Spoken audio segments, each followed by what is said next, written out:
क्या आपने कभी अपने जीवन में ऐसा क्षण महसूस किया है कि भगवान के सामने हाथ जोड़ देना तो बहुत आसान है, लेकिन अपने निर्णयों, अपनी योजनाओं और अपने परिणामों को भीतर से ईश्वर के भरोसे छोड़ देना इतना कठिन क्यों है?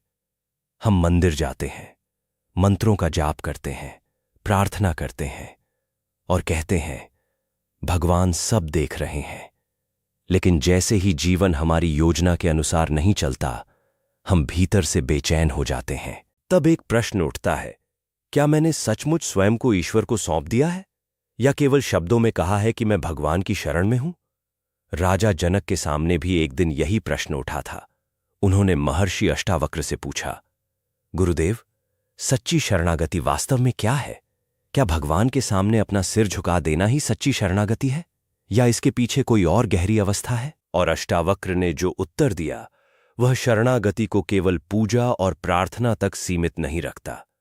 वह बताता है कि एक साधारण मनुष्य अपने घर में, अपने काम में, अपने संबंधों में, अपने निर्णयों में और जीवन की छोटी छोटी परिस्थितियों में समर्पण को कैसे जी सकता है। नमस्कार भक्तों, विष्णु टेल्स में आप सभी का स्वागत है।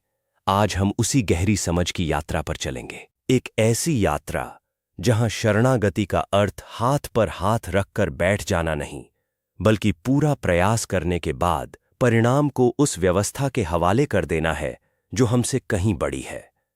आज प्रातःकाल से ही राजा जनक महर्षि अष्टावक्र के समीप मौन होकर बैठे थे। राजसभा अपने स्थान पर सजी हुई थी। चारों ओर एक गहरी शांति थी। सूर्य की कोमल किरणें राजमहल के विशाल स्तंभों से होती हुई सभा में प्रवेश कर रही थीं। लेकिन जनक का मन उस शांति के बीच भी किसी गहरे प्रश्न से घिरा हुआ था। वे कुछ देर तक अष्टावक्र को देखते रहे, जैसे अपने भीतर उठ रहे विचारों को शब्दों में ढालने का साहस जुटा रहे हों।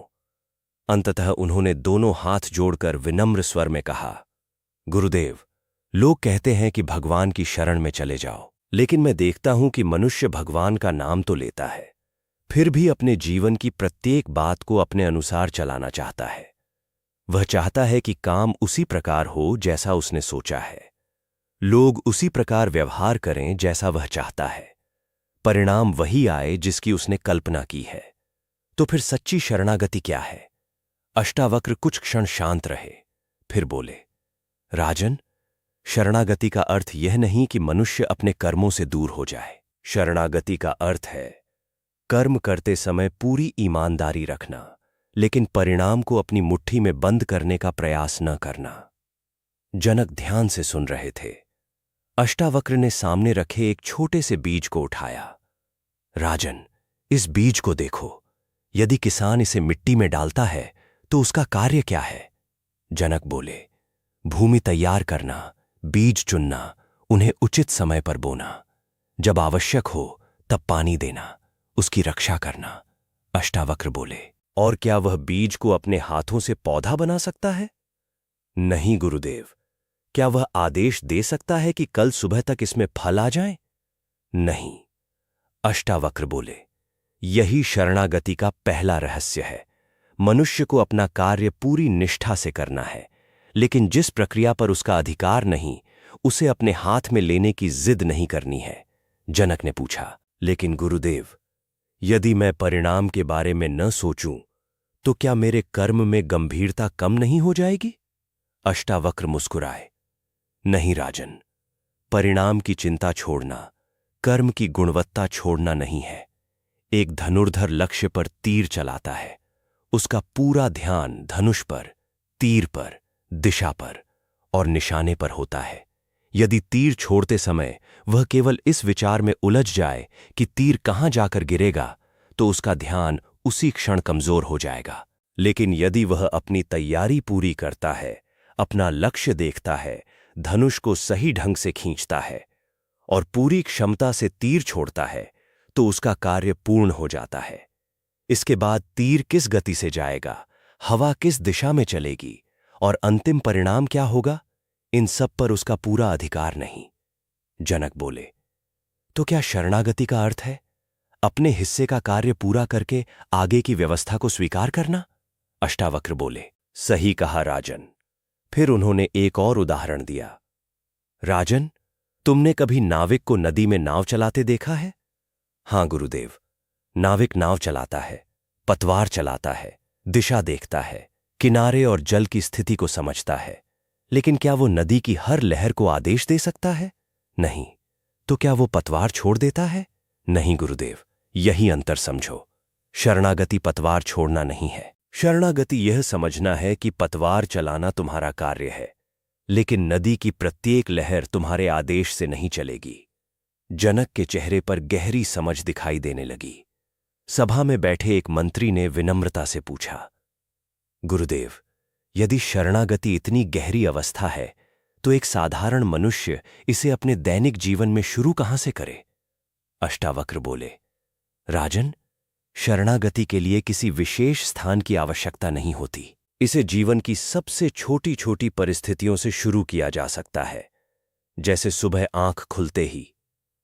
मंत्री ने आश्चर्य से पूछा, सुबह उठते ही क्या करना चाहिए गुरुदेव? अष्टावक्र बोले, कुछ क्षण शांत बैठो, ईश्वर का स्मरण करो और मन ही मन इतना कहो, आज जो भी मेरे सामने आएगा मैं उसे पूरी निष्ठा से निभाऊंगा। जो मेरे हाथ में है उसमें कोई कमी नहीं रखूंगा, और जो मेरे हाथ में नहीं है उसे तुम्हारी व्यवस्था पर छोड़ दूंगा। बस इतना ही, क्योंकि शरणागति किसी बड़े निर्णय से नहीं, बल्कि हर दिन किए गए छोटे छोटे समर्पण से भीतर उतरती है। जनक बोले, गुरुदेव, बस इतना छोटा संकल्प?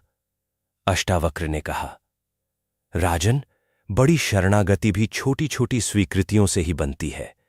फिर उन्होंने महल की ओर संकेत किया, आज तुम्हारे सामने 10 कार्य आएंगे। कुछ तुम्हारी योजना के अनुसार होंगे, कुछ नहीं होंगे। हर बार तुम्हारे पास 2 मार्ग होंगे। पहला, तुम बार बार उसी बात को मन में दोहराते रहो।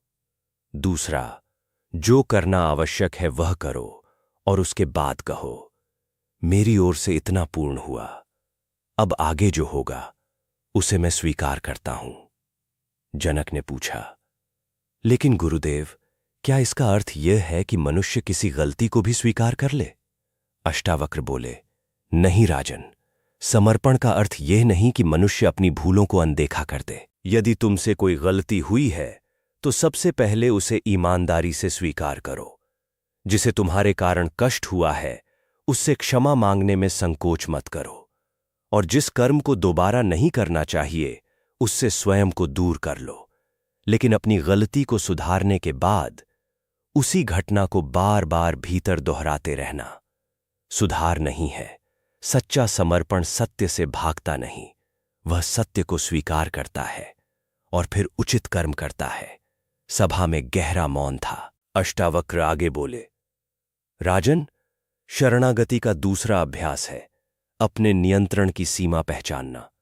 उन्होंने पूछा, यदि तुम्हारे सामने कोई परिस्थिति आए तो स्वयं से पूछो, क्या यह अभी मेरे नियंत्रण में है? जनक बोले, यदि हां तो कर्म करो, और यदि नहीं तो उसे पकड़कर बैठने की आवश्यकता नहीं है। एक वृद्ध मंत्री ने कहा, गुरुदेव, यह करना कठिन है। अष्टावक्र मुस्कुराए, कठिन इसलिए लगता है क्योंकि मन हर वस्तु पर अपना अधिकार चाहता है। लेकिन देखो, तुम सूर्य को रोक नहीं सकते, ऋतु को आदेश नहीं दे सकते, दूसरे मनुष्य के विचारों को नियंत्रित नहीं कर सकते, समय को पीछे नहीं ले जा सकते। फिर भी मनुष्य अपना पूरा बल इन्हीं बातों पर लगाता रहता है। जनक बोले, तो शरणागति का एक भाग यह जानना भी है कि मेरा अधिकार कहां तक है। हां राजन, यह समझ जितनी स्पष्ट होगी मन उतना ही हल्का होकर कर्म कर पाएगा। फिर अष्टावक्र ने एक पात्र में जल भरा। उन्होंने पात्र को दोनों हाथों से कसकर पकड़ लिया। फिर बोले, राजन, यदि मैं इस पात्र को इतनी शक्ति से पकड़ूं कि मेरे हाथ ही थक जाएं, तो पात्र को क्या लाभ? जनक बोले, कोई लाभ नहीं गुरुदेव, लेकिन यदि मैं उसे उचित ढंग से पकड़ूं तो वही पात्र बिना अतिरिक्त प्रयास के मेरे हाथ में रहेगा। जीवन में भी यही है, जहां कर्म आवश्यक है वहां दृढ़ रहो, जहां छोड़ना आवश्यक है वहां छोड़ना सीखो। हर वस्तु को समान शक्ति से पकड़ना बुद्धिमानी नहीं। जनक शांत होकर सुनते रहे। अष्टावक्र बोले, राजन, शरणागति केवल बड़ी परिस्थितियों में नहीं आती। यह तब शुरू होती है जब कोई तुम्हारी बात को तुरंत स्वीकार न करे, जब कोई तुम्हारी अपेक्षा के अनुसार व्यवहार न करे, जब कोई काम तुम्हारी योजना के अनुसार न हो, जब यात्रा में विलंब हो जाए, जब कोई उत्तर देर से मिले, जब किसी छोटे काम में बाधा आ जाए। तब हर बार तुम स्वयं से पूछ सकते हो, क्या अभी मुझे कुछ करना है या केवल इसे स्वीकार करना है? जनक ने कहा, गुरुदेव, तो छोटी छोटी स्वीकृतियां ही धीरे धीरे मन को समर्पण सिखाती हैं। अष्टावक्र बोले, बिल्कुल राजन। जिस मनुष्य को छोटी बातों में हर बार सब कुछ अपने अनुसार चाहिए, वह बड़ी परिस्थितियों में समर्पण कैसे सीखेगा? इसलिए अभ्यास वहीं से शुरू करो जहां जीवन अभी तुम्हारे सामने है। कुछ क्षण बाद अष्टावक्र ने कहा, अब तीसरा अभ्यास सुनो। अपने कर्म को ईश्वर को अर्पित करना सीखो। जनक बोले, यह कैसे होगा गुरुदेव? अष्टावक्र ने कहा, जब कोई कार्य करो तो उसे केवल अपने लिए मत समझो। बस इतना कहो, यह कार्य जो मुझे सौंपा गया है, मैं इसे अपनी पूरी क्षमता से करूंगा। जब कार्य पूरा हो जाए तो भीतर कहो, हे प्रभु, मेरी ओर से जो संभव था मैंने किया। अब इसका परिणाम तुम्हारी व्यवस्था के हाथ में है। जनक ने पूछा, क्या यह प्रार्थना हर काम के बाद करनी चाहिए? अष्टावक्र बोले, शब्दों का दोहराव आवश्यक नहीं, भाव महत्वपूर्ण है। भोजन बनाते समय भी यही भाव हो सकता है, परिवार की देखभाल करते समय भी, व्यापार करते समय भी, और किसी की सहायता करते समय भी। यदि तुम किसी कार्य को ईमानदारी से करते हो और उसे भीतर से अर्पित कर देते हो, तो वही दैनिक जीवन में साधना बन सकता है। सभा में बैठे एक युवक ने पूछा, गुरुदेव, यदि कोई हमारी सहायता के बदले धन्यवाद न दे तब? अष्टावक्र मुस्कुराए, तब स्वयं से पूछो, मैंने सहायता क्यों की थी? यदि केवल प्रशंसा पाने के लिए, तो तुम्हारा ध्यान सहायता से हटकर प्रतिक्रिया पर चला गया। लेकिन यदि सहायता इसलिए की क्योंकि उस समय सहायता करना उचित था, तो सामने वाले की प्रतिक्रिया तुम्हारे कर्म की पवित्रता तय नहीं करेगी। उन्होंने आगे कहा, इसलिए कभी कभी किसी की सहायता करो और उसे बताने की आवश्यकता भी न समझो। किसी के लिए कुछ अच्छा करो और भीतर हिसाब मत रखो कि उसने तुम्हारे लिए क्या किया। यह भी समर्पण का एक सुंदर रूप है। जनक के चेहरे पर संतोष दिखाई दिया। उन्होंने पूछा, गुरुदेव, क्या नाम जप भी शरणागति में सहायता कर सकता है? अष्टावक्र बोले, निश्चित रूप से।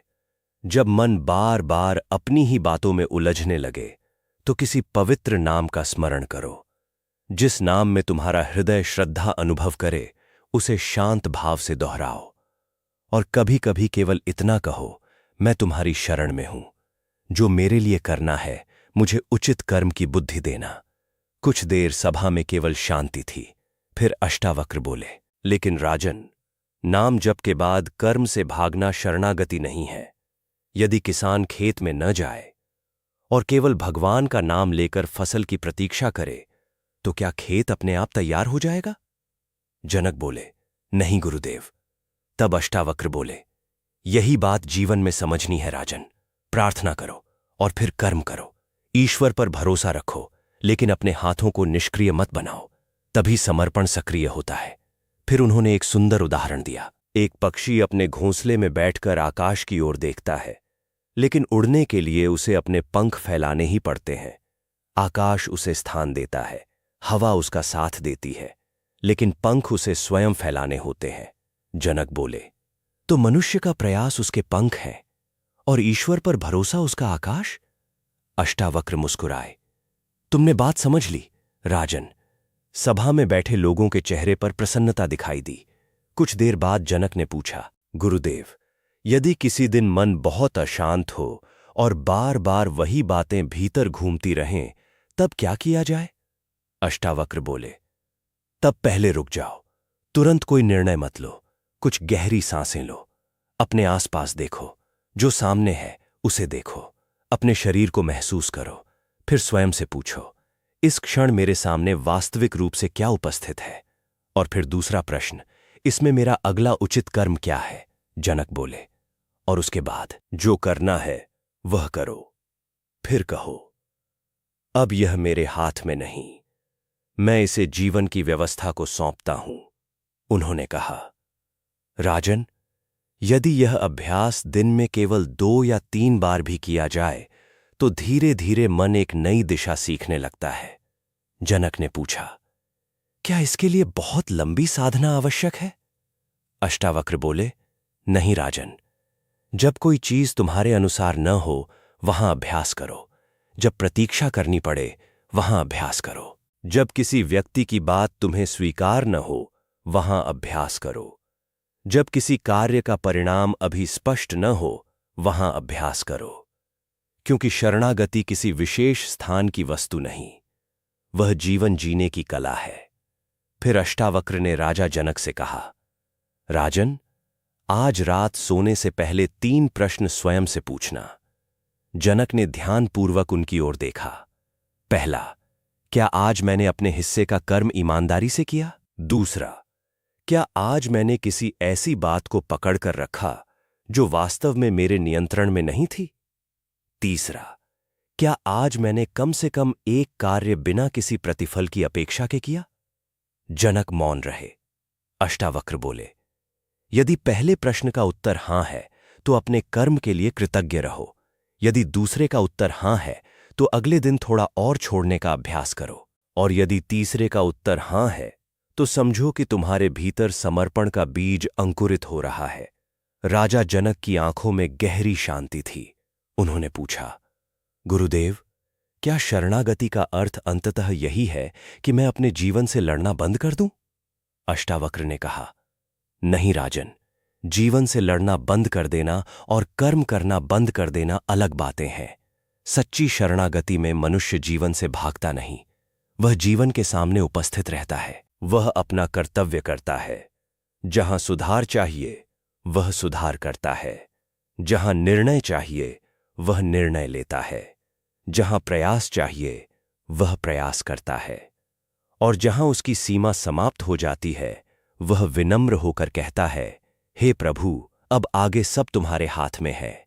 जनक ने धीरे से कहा, गुरुदेव, तो समर्पण कमजोरी नहीं है?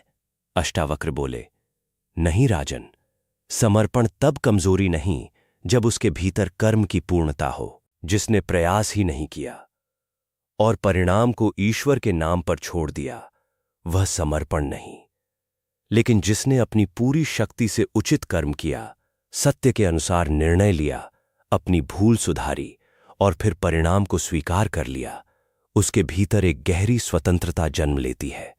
सभा में मौन छा गया।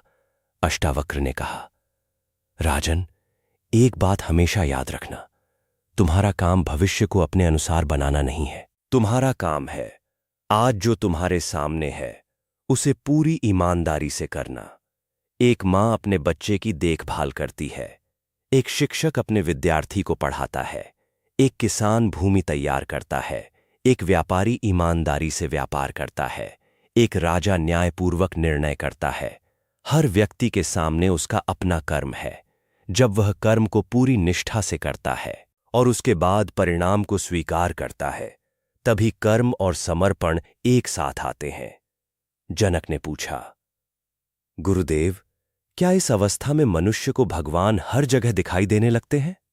अष्टावक्र मुस्कुराए, राजन, जब मनुष्य अपने कर्म को अर्पण करना सीखता है तब जीवन की साधारण घटनाएं भी उसे साधना जैसी लगने लगती हैं। भोजन बनाना भी सेवा हो सकता है, किसी को सुनना भी सेवा हो सकता है, ईमानदारी से काम करना भी पूजा हो सकता है, किसी की सहायता करना भी प्रार्थना हो सकता है। शरणागति मंदिर की सीमा में बंद नहीं है, वह तुम्हारे व्यवहार में दिखाई देती है। जनक ने सिर झुका लिया। अष्टावक्र आगे बोले, और एक बात, कभी यह मत कहना मैंने सब भगवान पर छोड़ दिया है। यदि भीतर से तुम अभी भी हर चीज को अपनी इच्छा के अनुसार चलाना चाहते हो तो केवल शब्द बदलने से अवस्था नहीं बदलती। इसलिए इसके स्थान पर बस इतना कहो, मैं अपना श्रेष्ठ कर्म करूंगा, जो मेरे अधिकार में है उसे पूरी निष्ठा से निभाऊंगा, और जो मेरे अधिकार से बाहर है उसे उस शक्ति के हवाले करूंगा जिसने यह पूरा जीवन चलाया है। राजा जनक की आंखें नम हो गईं। उन्होंने कहा, गुरुदेव, आज मुझे समझ आया कि समर्पण का अर्थ स्वयं को छोटा करना नहीं, बल्कि अपनी सीमाओं को पहचानना है, अपना कर्म करना, लेकिन स्वयं को हर परिणाम का स्वामी न मानना है। अष्टावक्र बोले, यही समझ तुम्हें जीवन में बहुत दूर ले जाएगी। धीरे धीरे सूर्य पश्चिम की ओर झुकने लगा। राजमहल की दीवारों पर सुनहरी रोशनी फैल रही थी। राजा जनक उठे। उन्होंने अष्टावक्र के चरण स्पर्श किए। आज उन्हें कोई नई पूजा विधि नहीं मिली थी, कोई कठिन मंत्र नहीं मिला था, बस उन्हें जीवन को देखने का एक सरल तरीका मिला था। सुबह उठना, ईश्वर को प्रणाम करना, अपने दिन का संकल्प लेना, जो कार्य सामने आए उसे पूरी ईमानदारी से करना, जहां सुधार आवश्यक हो वहां सुधार करना, जहां सहायता कर सकते हो वहां बिना हिसाब के सहायता करना। दिन में जब मन किसी ऐसी बात को पकड़ने लगे जो उसके अधिकार में नहीं, तब रुकना, सांस लेना और स्वयं से पूछना, क्या यह मेरे हाथ में है? यदि है तो कर्म करना, यदि नहीं तो धीरे से कहना, हे प्रभु, मैं इसे तुम्हें सौंपता हूं, और फिर वापस अपने वर्तमान कर्म में लौट आना। यही दैनिक जीवन की सच्ची शरणागति है, यही पूर्ण समर्पण है। यह केवल मंदिर की सीढ़ियों पर नहीं मिलती, यह रसोई में मिल सकती है, कार्यालय में मिल सकती है, परिवार के बीच मिल सकती है, यात्रा में मिल सकती है, प्रतीक्षा में मिल सकती है, किसी कठिन निर्णय के सामने भी मिल सकती है। क्योंकि समर्पण कोई विशेष परिस्थिति नहीं, यह हर परिस्थिति में अपने हिस्से का सत्य कर्म करने की अवस्था है।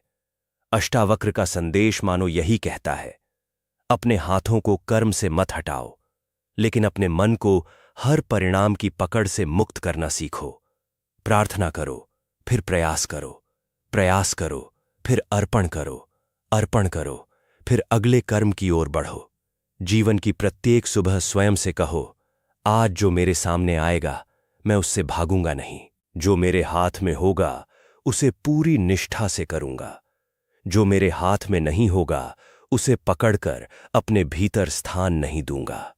मेरी ओर से हर कर्म पूरा होगा, किंतु आगे की व्यवस्था उस परम शक्ति के हाथ में होगी।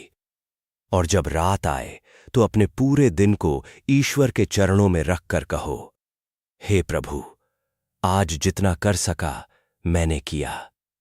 जहां भूल हुई मुझे सुधार करने की बुद्धि देना, जहां मेरा प्रयास समाप्त हुआ वहां मुझे स्वीकार करना सिखाना, और कल जो भी सामने आए उसका सामना करने के लिए मुझे सही कर्म, सही बुद्धि और सही दिशा देना।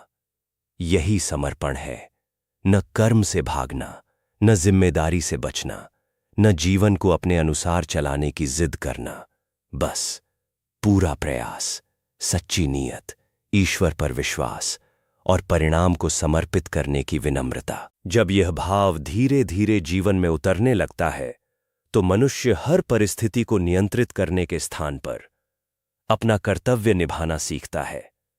वह हर उत्तर पहले से खोजने के बजाय सही समय पर सही कदम उठाना सीखता है।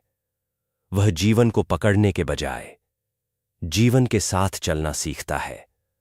और शायद यही सच्ची शरणागति का सबसे सुंदर अर्थ है। जो करना है उसे पूरे मन से करो, जो सुधारना है उसे ईमानदारी से सुधारो, जो तुम्हारे हाथ में नहीं उसे ईश्वर को सौंप दो, और हर सुबह फिर से अपना कर्म शुरू कर दो। क्योंकि समर्पण का अर्थ यह नहीं कि जीवन में कुछ करना बाकी नहीं। समर्पण का अर्थ है, जो मेरे हिस्से में आया है मैं उसे ईमानदारी से निभाऊंगा, और जो मेरे हिस्से में नहीं उसे पाने या नियंत्रित करने के लिए अपने भीतर की शांति को खोने से बचना। यही दैनिक जीवन में सच्ची शरणागति है, सच्चा समर्पण है। और यही वह मार्ग है जहां प्रार्थना केवल शब्द नहीं रहती, कर्म केवल जिम्मेदारी नहीं रहता, और जीवन केवल परिस्थितियों की श्रृंखला नहीं रहता। हर दिन एक अवसर बन जाता है अपना श्रेष्ठ कर्म देने का, सत्य के अनुसार चलने का, और अंत में सब कुछ उस परम शक्ति को अर्पित कर देने का। जय श्री राम।